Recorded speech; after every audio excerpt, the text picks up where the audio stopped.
À l'occasion de la Journée internationale des droits de l'enfant et du mois des familles landaises, la salle du microphone, récemment inaugurée au sein du complexe Grandola à Tarnos, a accueilli une conférence sur la parentalité organisée par la communauté de communes du Seignan. Déjà eu beaucoup de réunions sur différents sujets qui ont trait à l'enfance. Donc voilà, donc on trouvait que c'était aussi important. Le droit de l'enfant, la parentalité, c'est pas inné. Nous avons un bon intervenant ce soir et qui va venir nous amener devant un public, alors sûrement de professionnels, mais également aussi peut-être de parents qui peuvent être intéressés par la question. Donc ça a été la volonté. De toute façon, cette réunion a été prévue en ouverture que public. Donc en même temps, c'est une découverte peut-être pour certains pour la salle. Donc tant mieux.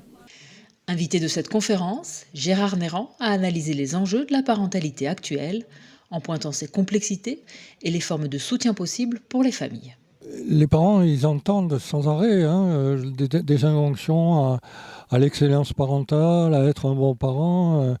En fait, c'est un discours qui n'est pas véritablement pertinent parce qu'en fait, il ne faut pas viser l'excellence parentale. Comme le disait Winnicott, il faut être un parent juste assez bon, pas trop, quoi. Parce que sinon, on surinvestit une mission qui serait celle d'être un bon parent, qui est en fait impossible à atteindre. Vouloir, comme on le dit la sagesse populaire, le mieux est l'ennemi du bien.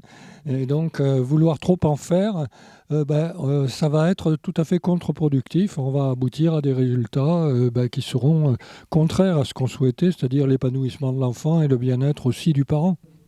La conférence a également abordé l'éducation positive et ses dérives, un modèle qui, selon le sociologue, peut parfois renforcer la pression sur les parents et compliquer la construction personnelle des enfants. Le fait de pas les cadrer par des interdits, ça insécurise beaucoup l'enfant, en fait.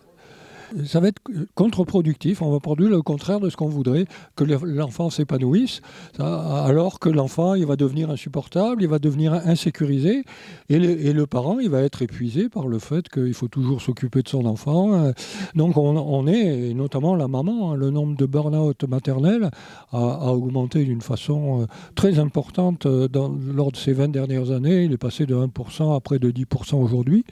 Donc c'est quand même très inquiétant. Ça pose la question des dérives de l'éducation positive. Donc bien sûr, il n'est pas question de remettre en question la bienveillance à l'égard de l'enfant, la critique des violences éducatives. Mais il ne faut pas aller trop loin. Il ne faut pas considérer que les interdits sont des violences faites à l'enfant. Non, c'est quelque chose dont il a besoin, qui le rassure et qui lui permet de se situer dans l'espace social et d'avoir des rapports avec les autres. Ce temps d'échange a offert aux parents et aux professionnels des clés pour comprendre, partager et avancer ensemble dans l'accompagnement des enfants.